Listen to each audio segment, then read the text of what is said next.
কোন কোন রাজ্যের মধ্যে শতদ্র যমুনা সংযোগ ক্যানেল বিতর্ক দেখা দিয়েছিল? কোন কোন রাজ্যে? পাঞ্জাব, হরিয়ানা। আকবরের ভূমি রাজস্ব নীতি কী নামে?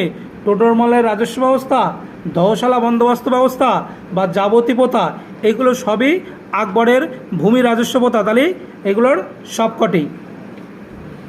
ভারতের সর্বোচ্চ শৃঙ্গ K2 কোন পর্বতশৃঙ্গে অবস্থিত? কারাকোরাম। ভারতের সর্বোচ্চ পর্বতশৃঙ্গ K2 কোন পর্বতে অবস্থিত? কারাকোরাম। বাচেন্দ্রী পাল কোন বিষয়ে খ্যাতি লাভ করে? পর্বত আরোহণ। বাচেন্দ্রী পাল কোন বিষয়ে? পর্বত আরোহণ।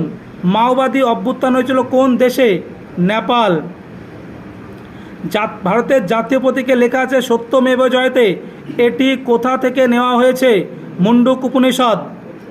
কেন্দ্র রাজ্য যুগ্ম তালিকায় অন্তর্গত নয় এমন অতিরিক্ত তালিকার দায়িত্ব কার হাতে ন্যস্ত? রাজ্যসভা ও লোকসভা উভয়ে। ভারতীয় জাতীয় কংগ্রেসের প্রথম সভা অনুষ্ঠিত হয়েছিল কোথায়? মুম্বাই। নিম্নলিখিত সত্যজিৎ রায় কোন বিখ্যাত পুরস্কারটি লাভ করে?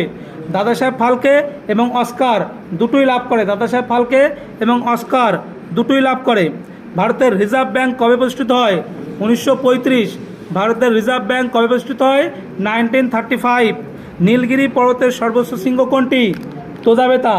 নীলগিরি পর্বতের সর্বোচ্চ শৃঙ্গ কোনটি? দোদাবেতা।